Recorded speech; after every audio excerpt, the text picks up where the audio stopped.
How's it going, Critter Family? I hope you all are doing well. Today, we are doing a video where I talk about all the mistakes that I've made that I can think of today when raising my Shiba, from 12 weeks to 12 years old. So if that's something that you're interested in watching, then let's get started.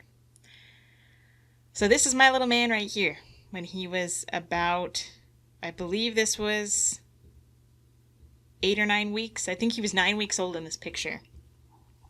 My tiny little adorable potato little boy. Here he is, taking a cute little picture. Some of the mistakes I've made. Oh, look at that little face. I love that little boy. I miss him.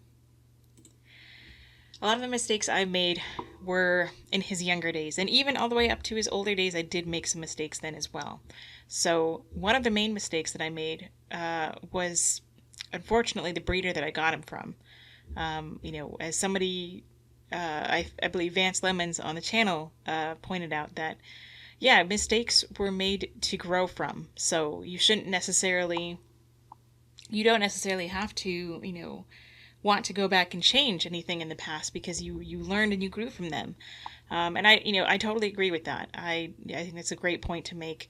For me, when it comes to animals or anyone that relies on me and my care, I want to go back to prevent them from having to endure what they did in order for me to learn from that. So if I'm the only one that gets hurt, then I wouldn't go back and change something. But if somebody else has to bear the brunt while I am on a learning curve, to me, I just don't want them to have to deal with that. So when Adonis was about 12 weeks old is when I got him. He came from a very shady breeder. They were shady for a number of reasons. They ended up doing 5 years in jail, I believe, for selling sick puppies. That was like red flag number one. But he was still a very good, healthy boy for the most part. He had hypothyroidism. That could have been developed from, when he was, by the age of 6 months, I got him fixed. I got him fixed really early, too. He hadn't even dropped his testicles, so he was a double crypt orchid, if that is a thing. Crypt orchid meaning that they have the balls are still inside of their body. They haven't dropped. So that could have been a number of reasons that affected him. And so he actually grew extra tall and extra large because his growth plates were still open from fixing him that early.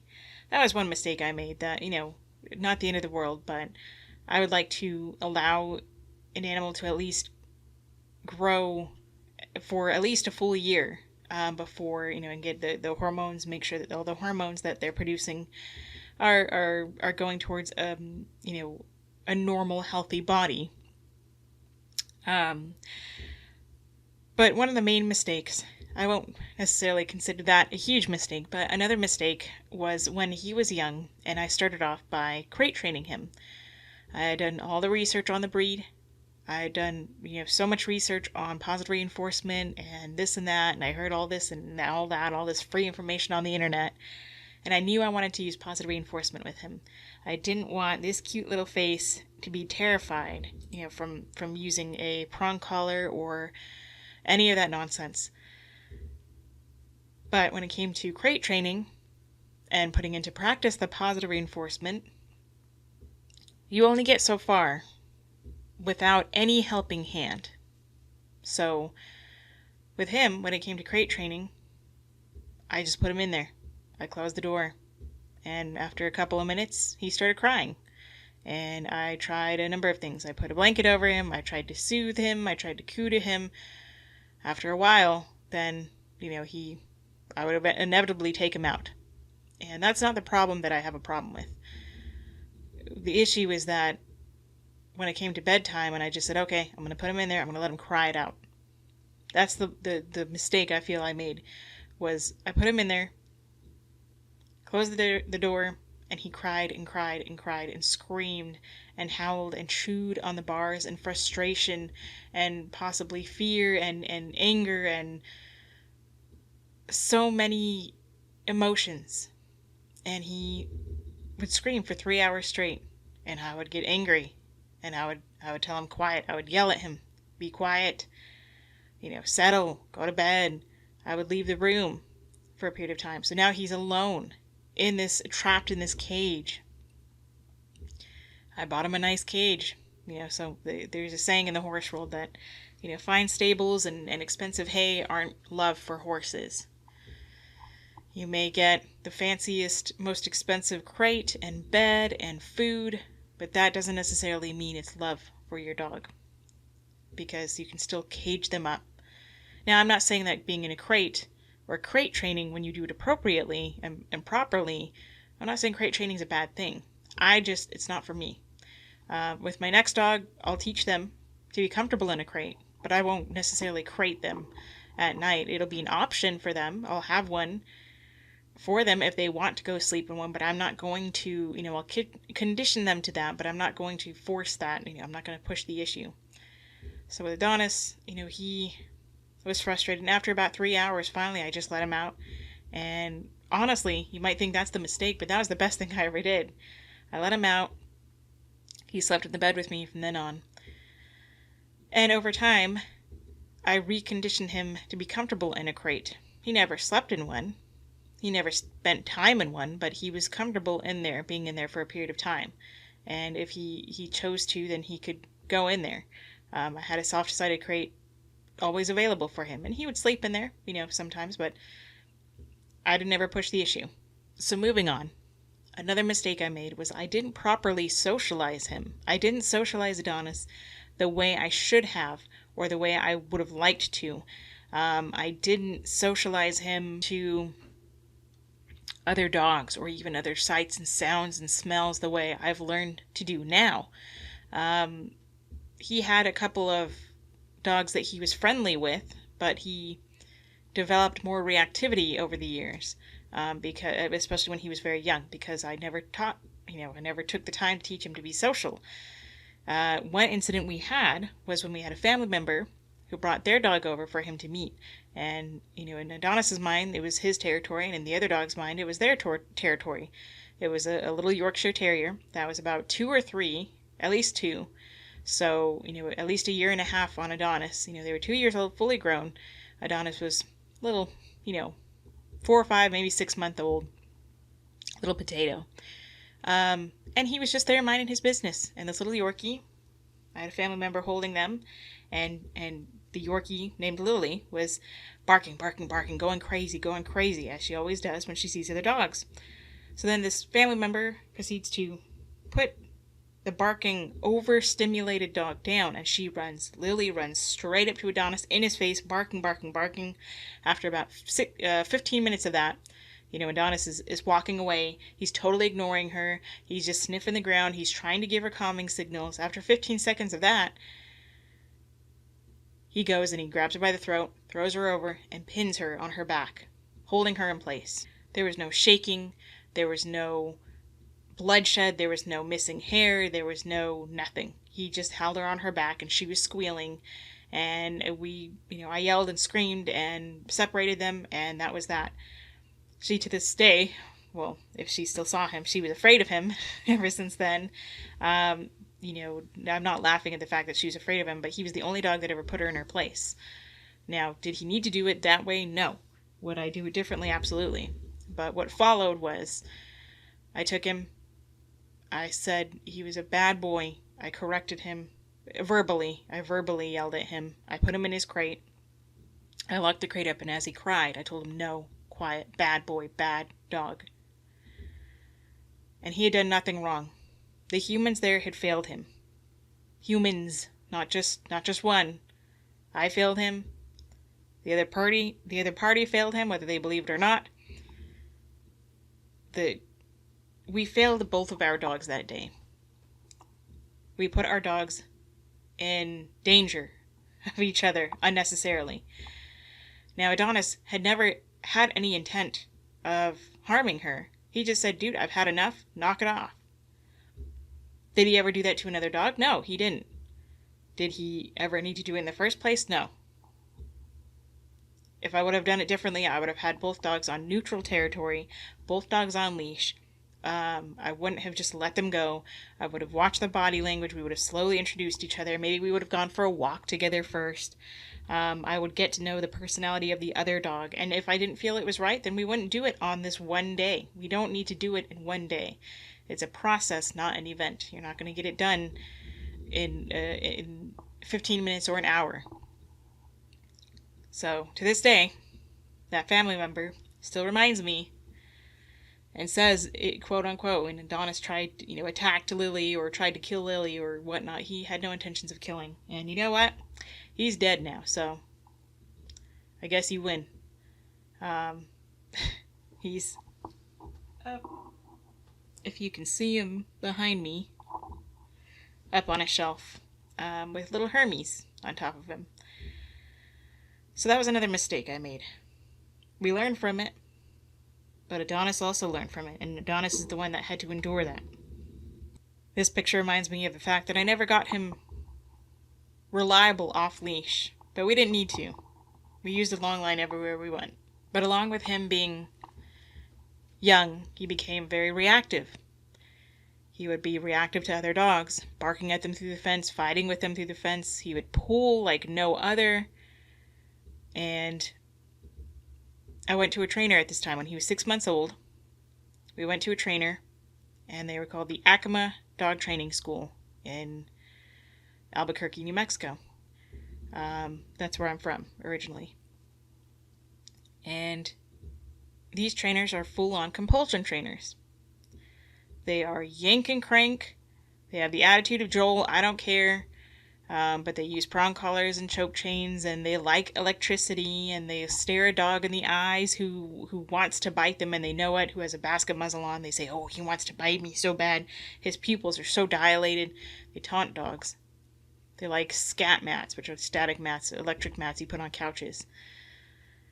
So I go in there with a harness, and they said, oh no, that's a sled dog harness. That makes him pull.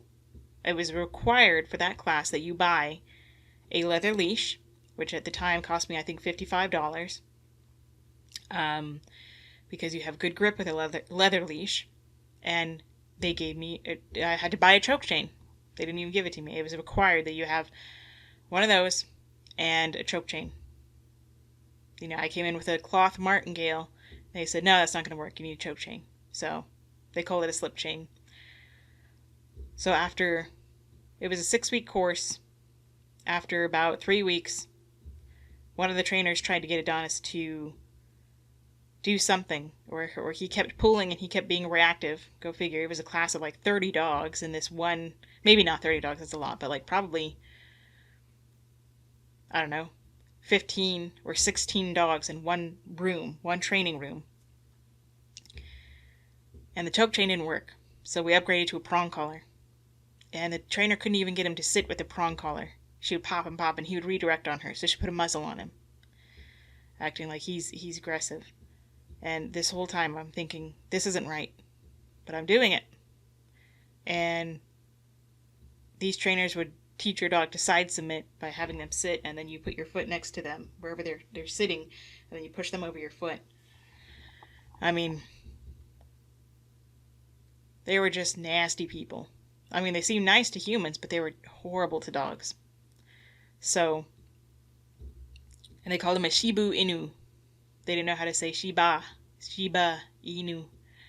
But anyway, so after that class, I continued for 6 months to pop and choke and correct him with a prong collar and a choke chain, and until he had a crushed, a collapsing trachea that affected him until he was 12 years old.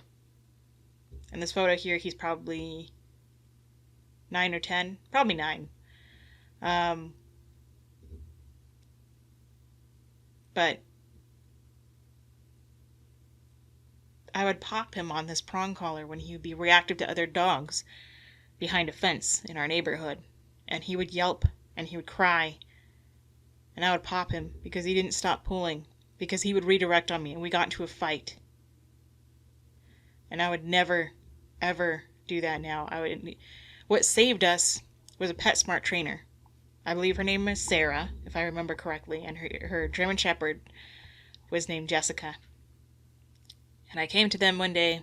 I was just shopping in there, and he was going at it, trying to go after a dog I mean, he was like running in place, going after a dog around the corner, trying to get to them. And he liked to nip dogs in the butt, and he would nip them in the face and this and that, typical Shiba. And I asked her, "You can help? Can you help with this? Like, can you fix this? Can we fix this? Are we too far gone?" And she said, "What I tell people all the time." She said, "Absolutely. Like, no problem."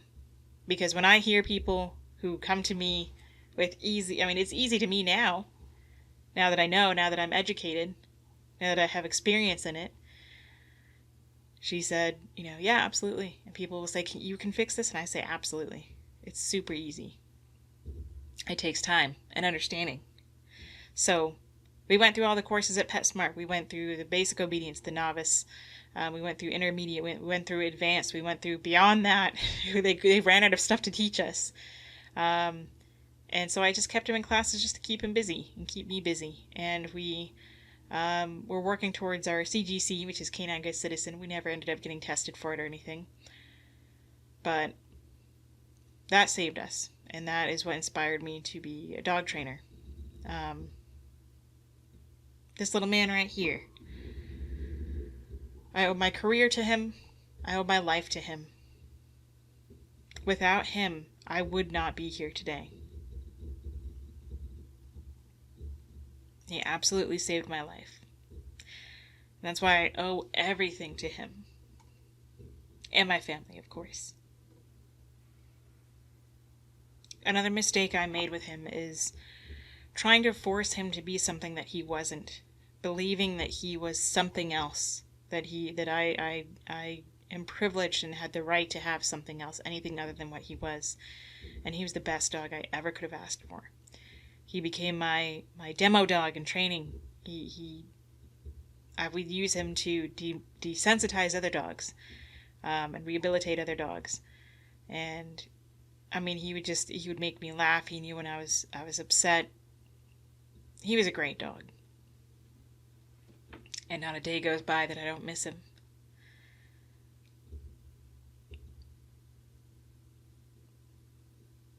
Another mistake I made with him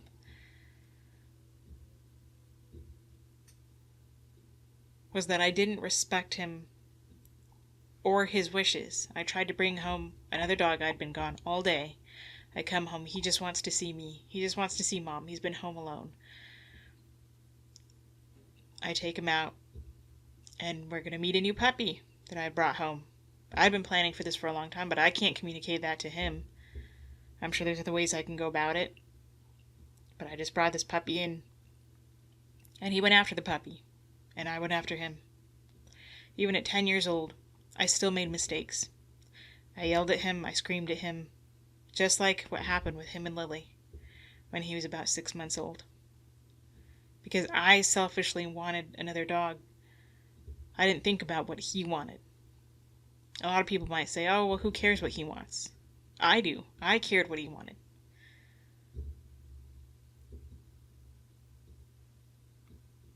He had put up with so much from me. He deserved to have his golden years with just Mom. And I gave it to him. And I know I would have regretted it if I had kept that puppy.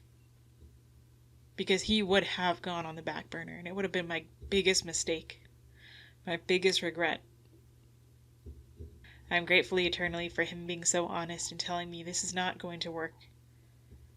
Could I have made it work? Sure. I'm sure there's many more mistakes I've made that I just cannot think of at this moment. But I know there's also a lot of things that I did right, because he told me. He told me when I did things right. He sure was a good boy, and I miss him every day. And I know that I will continue to do more to fight for the best life a dog can have, and a cat, and a ferret, and a gecko, and rabbits, and horses, and everything else. So those are some of the mistakes I've made that I've learned from. And unfortunately, he had to bear through it with me. I know he didn't hold a grudge. I love you so much, little man, and I really miss you. Thank you so much for watching, everyone. I hope you all are doing well. Please say hello to your little ones. Say howdy do for me. Give them some kind of love and they appreciate. And until next time, practice peace, patience, and positivity.